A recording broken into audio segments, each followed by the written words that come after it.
pose that to Tom Gross, right? So when we look at Memri's own board of directors, or the board of advisors rather, it includes John Bolton, James Woolsey. I've had some conversations with the former CIA director, Woolsey, who's very keen on war with Iran. John Ashcroft, the former Attorney General, Donald Rumsfeld, we all know Rumsfeld's record, Alan Dershowitz, Ehud Barak, and so on. It was founded also by someone who served as an advisor to two Israeli prime ministers. With that in mind, they have an agenda. Would you accept that, Tom? Well, first of all, I'd just like to point out, I checked just before this interview, a lot of the staff of Memri are not Israeli or American. The staff of Memri include Palestinians, Saudi Arabians, Sudanese, Indian Muslims in New Delhi, covering Pakistan with Urdu and so on.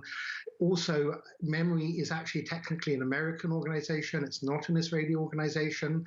But I think the point is that we shouldn't be discussing Memri. We should be discussing the anti-Semitism and other conspiracy stuff that unfortunately is prevalent in a lot of Middle East media, which is a problem mainly for those own societies. I mean, I'm sure we all agree that we like to see a more liberal, better Middle East, and it's not helpful with this kind of conspiratorial broadcast. But Tom, are we seeing Memri offering us up some Jerry Springer show variety of options here? That's not all we've got in the Middle East, but Memri is giving us a very skewed version of reality there. I don't think so. I did a search under this on their website, and there's something called the Memri, the Middle East Reformists Project. There are dozens and dozens of clips they've highlighted, which are very good, which show all kinds of reformists' voices, whether it's freedom of speech, whether it's rights for women, minorities, homosexuals, against domestic violence, and so on. Of course, I'm not suggesting there are not these kinds of problems in the West and all around the world too. It's not just in the Middle East, for sure. But certainly a lot of Arab and wider Middle Eastern reformers welcome the work of Memri. So of course they're not trying to cover everything. They are what I would call filling in the gaps. There are plenty of other media out there and other academic and media sources for people to get information from. But I would say that Memri do play an important role. And as we witnessed recently with the Holocaust distortion piece on Al-Jazeera, Al-Jazeera themselves then disciplined the two journalists involved and apologized. So Al Jazeera, in effect, thanked Memri for pointing out something that they didn't think was good. Although Memri did the translation afterwards, I think it was initially translated by somebody else, right? But let me get Tom to respond to that in a second. But let me give you one example, Hatem.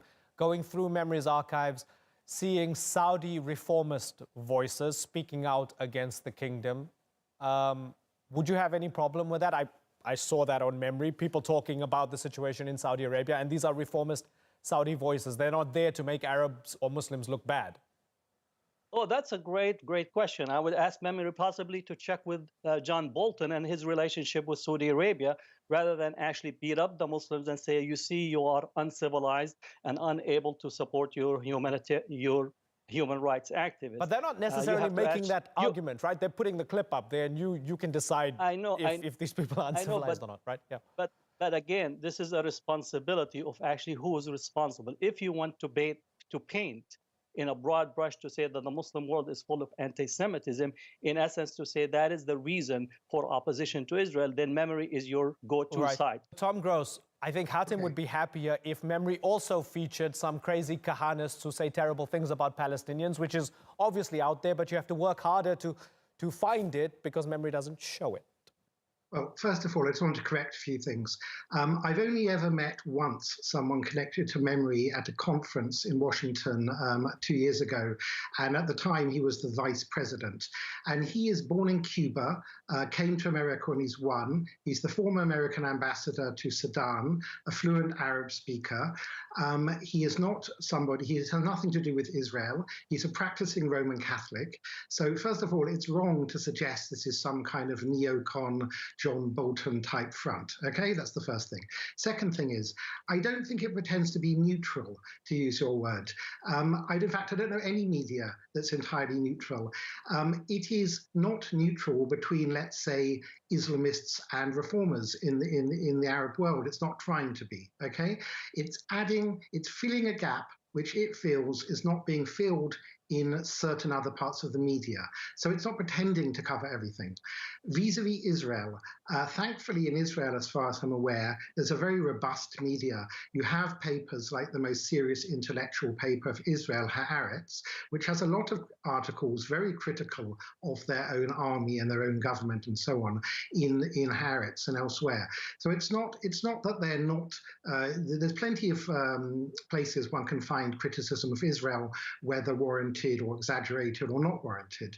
So I don't think Memri is trying to be the entire world media and, let's say, criticize Le Pen that you mentioned in France and so on. As far as I'm aware, although I've never met him, the founder of Memri, who is Israeli, worked for Yitzhak Rabin, who, as you know, was the assassinated former prime minister on the center-left Labour Party. So he's not, as far as I'm aware, some kind of hardline right-wing Israeli.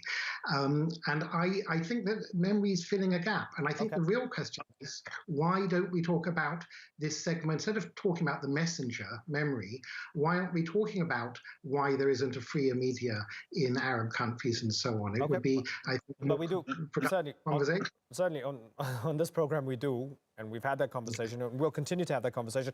This was a good bit of insight into Memri because people talk about it, and we decided to shed a